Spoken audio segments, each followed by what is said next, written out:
ચાલો મિત્રો, તો આજે આપણે નવું ચેપ્ટર શરૂ કરીએ. ચેપ્ટર 2 સ્થિત વિદ્યુત સ્થિતિમાન અને કેપેસિટન્સ. સૌપ્રથમ આપણે વિદ્યુત સ્થિતિ ઉર્જા વિશે સમજીએ. તો આ માટે આકૃતિમાં દર્શાવ્યા પ્રમાણે ઉગમ બિંદુ પર મૂકેલા કોઈ વિદ્યુતભાર Q ને લીધે ઉદ્ભવતા વિદ્યુત ક્ષેત્ર Eનો વિચાર કરો. હવે કોઈ એક પરીક્ષણ વિદ્યુતભાર Q ને આ Q વડે લાગતા અપાકર્ષણ બળની વિરુદ્ધમાં R થી P સુધી લઈ જવામાં આવે છે. ધારો કે અહીંયા બંને વિદ્યુતભારો ધન છે, તો તમે જાણો છો કે કેપિટલ Q સ્મોલ q ને અપાકર્ષશે. આ માટે આપણે બે નોંધ કરી શકીએ, એટલે કે બે બાબતો વિચારી શકીએ. એક, કે પરીક્ષણ વિદ્યુતભાર Q એટલો બધો નાનો છે કે તેને R થી P સુધી લાવીએ તો એ Q ને ખલેલ પહોંચાડતો નથી, એટલે કે Q છે એના સ્થાનમાં કોઈ ફેરફાર કરતો નથી.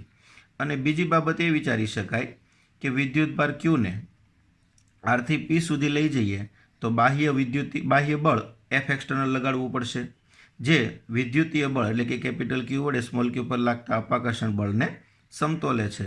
આથી F external is equal two વિદ્યુતીય બળ Fe થશે, પણ એની સમતોલે છે એટલે એની વિરુદ્ધ દિશામાં છે. આથી આપણે નિશાની માઇનસની મૂકેલી. જો વિદ્યુત બળને આ બાજુ લઈ આવું તો પ્લસ થશે, એટલે કે ઇક્વલ ટુ 0 થશે. આથી આ વિદ્યુતભાર Q પર લાગતું જે પરિણામી બળ છે એ શૂન્ય થશે. હવે જો બળ શૂન્ય હોય તો તમે મિત્રો જાણો છો પ્રવેગ પણ શૂન્ય જ હોય. આવી પરિસ્થિતિમાં વિદ્યુતભાર Q ને આપણે જાળવીને અત્યંત ધીમે પરંતુ અચળ ઝડપથી લઈ જવો પડે.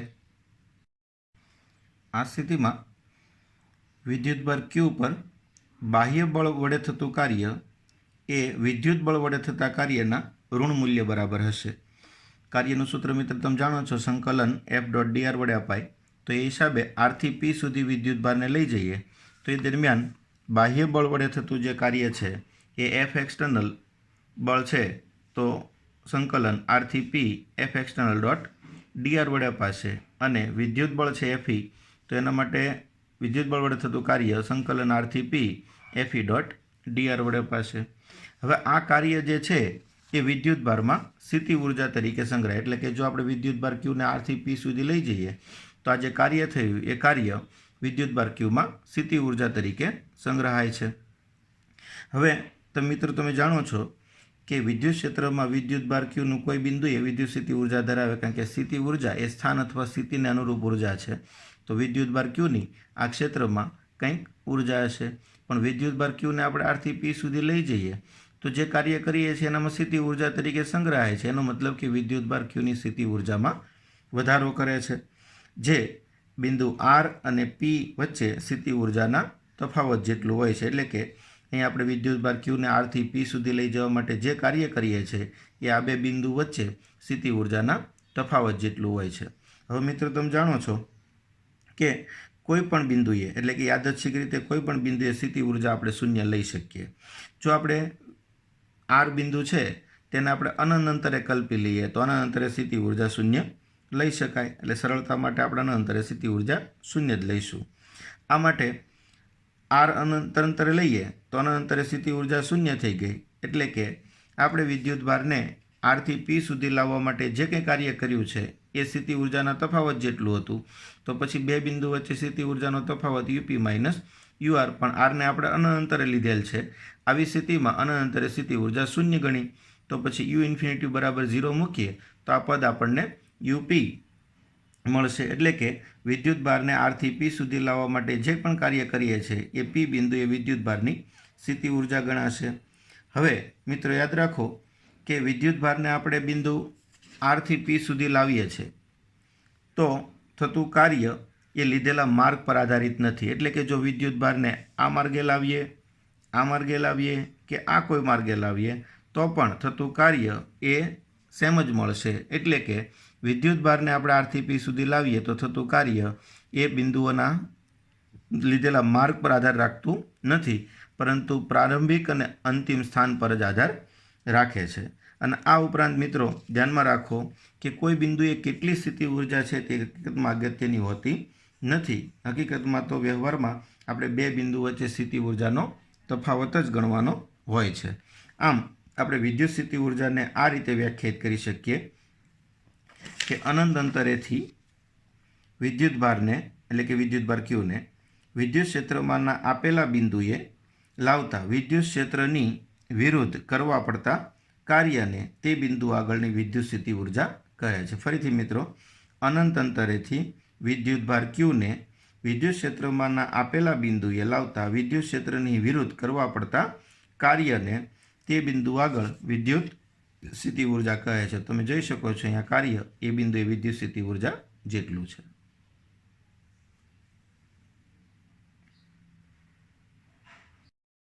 મિત્રો, હવે આપણે આગળ જોઈએ સ્થિત વિદ્યુત સ્થિતિમાન. સ્થિત વિદ્યુત સ્થિતિમાનને સમજવા માટે આકૃતિમાં દર્શાવ્યા પ્રમાણે વિદ્યુતભારની કોઈ સ્થિર ગોઠવણી વિચારો.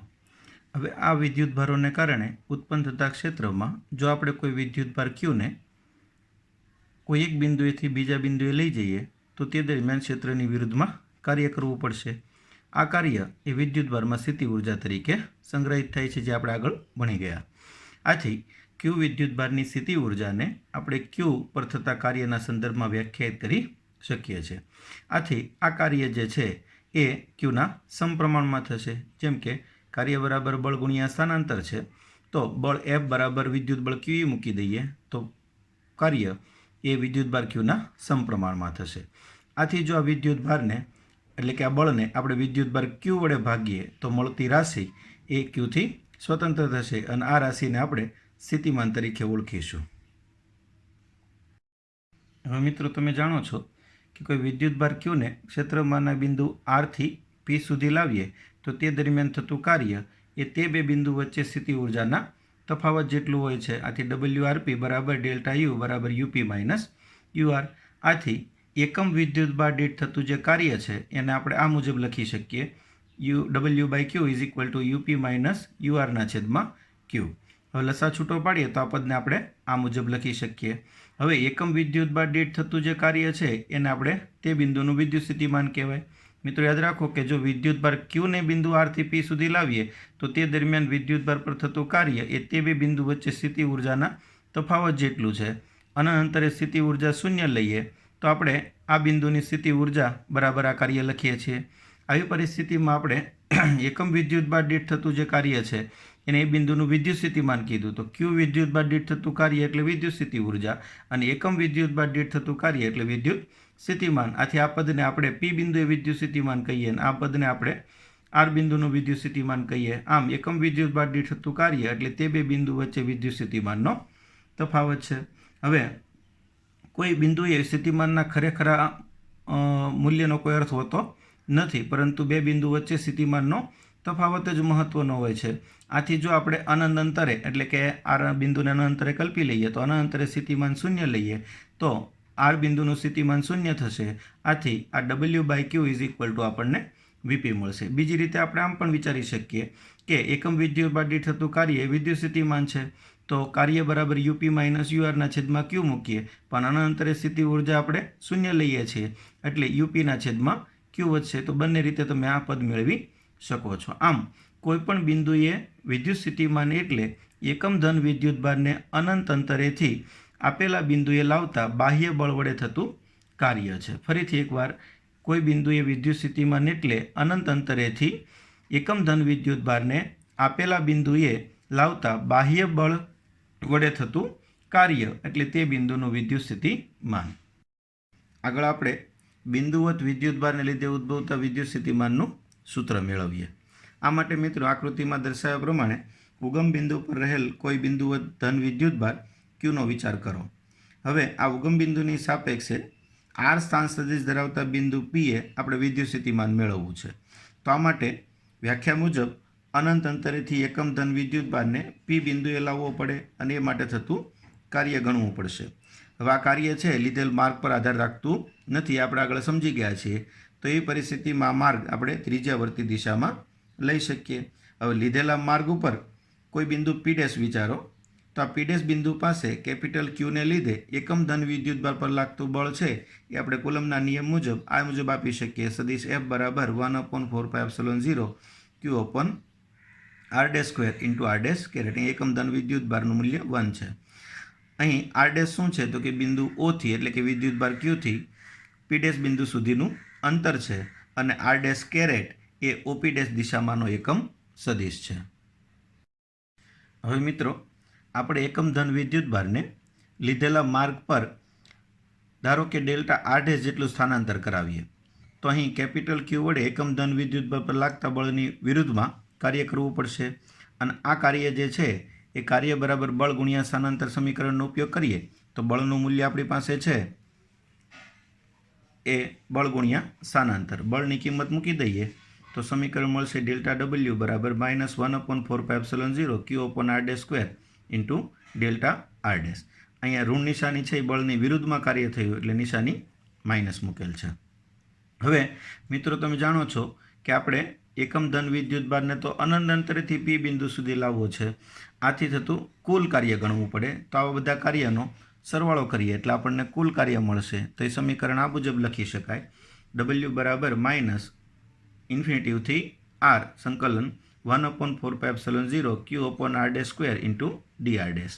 હવે અચળ રાશિઓને સંકલનની બહાર કાઢીએ તો સંકલનમાં 1/R² ઇન્ટુ dR' વધશે. મિત્રો તમે જાણો છો કે 1/R² સંકલન છે એ -1/R થાય તો આ સમીકરણ 1/R² dR' સંકલન -1/R' થશે. માઇનસ નિશાની બહાર કાઢીએ તો માઇનસ માઇનસ પ્લસ થઈ જશે. આથી આ સમીકરણ Q/4πε0 લિમિટ મૂકીએ તો 1/R -1/∞ પરંતુ 1/∞ બરાબર તો શૂન્ય થાય. આથી આ પદ આપણને મળશે 1/4πε0 Q/R. હવે વિદ્યુતભારને આપણે અંતરથી P બિંદુએ લાવ્યા તો થતું કાર્ય એ P બિંદુનું સ્થિતિમાન ગણાય. આથી આ કાર્ય એ સ્થિતિમાન કહીએ તો VR = 1/4πε0 Q/R. પણ કુલંબ અચળાંક લખીએ આના બરાબર તો KQ/R કહી શકાય. હવે જો વિદ્યુતભાર ધન હોય એટલે કે કેપિટલ Q ધન હોય તો વિદ્યુત સ્થિતિમાન પણ ધન ગણાય અને જો વિદ્યુતભાર ઋણ હોય તો સ્થિતિમાન ઋણ ગણાય. એટલે કે ધન વિદ્યુતભારનું સ્થિતિમાન ધન અને ઋણ વિદ્યુતભારનું સ્થિતિમાન ઋણ હોય છે.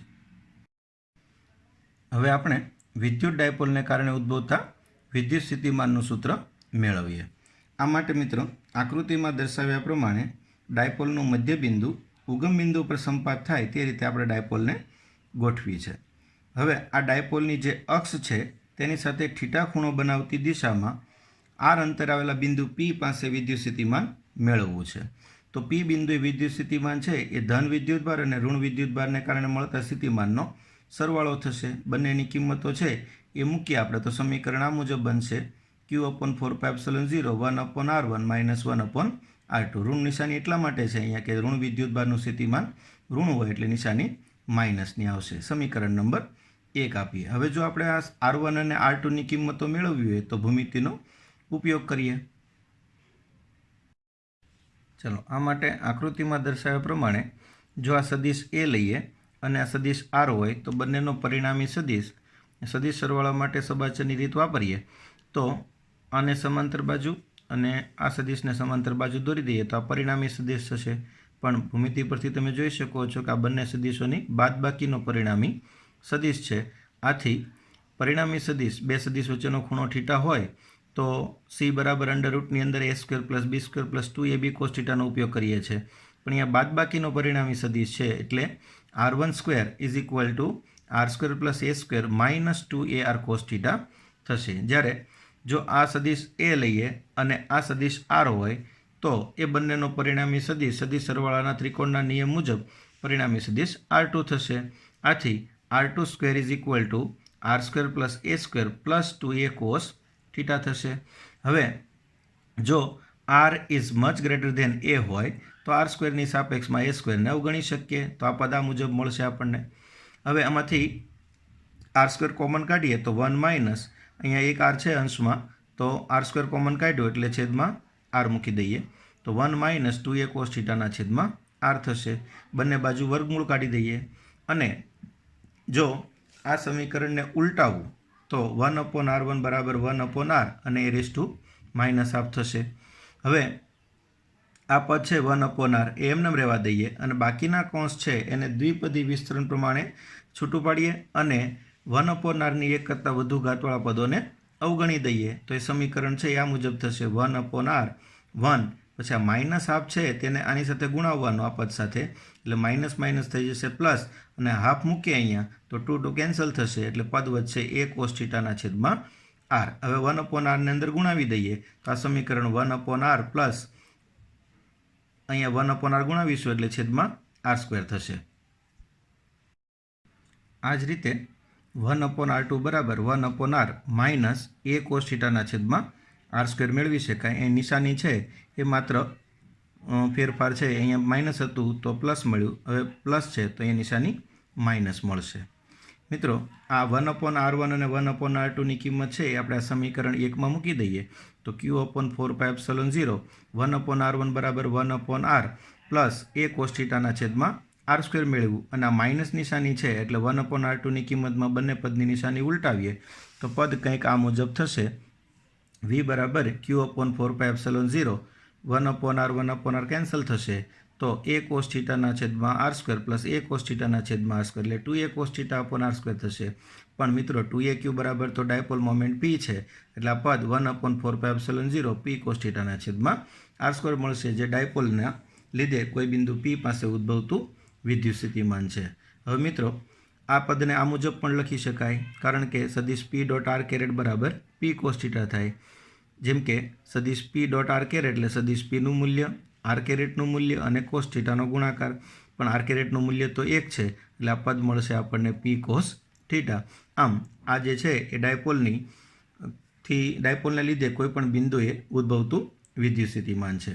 હવે જો મિત્રો આ બિંદુ p છે એ ડાયપોલની અક્ષ પર હોય એટલે કે અહીંયા ક્યાંક હોય તો આ થીટા 0 થશે.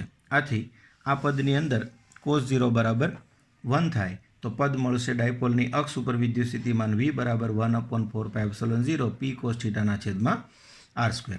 પણ જો આપણે આ બિંદુ ડાયપોલની વિષુવરેખા પર લઈએ તો ડાયપોલની વિષુવરેખા પર ખૂણો થીટા 90 ડિગ્રી થશે.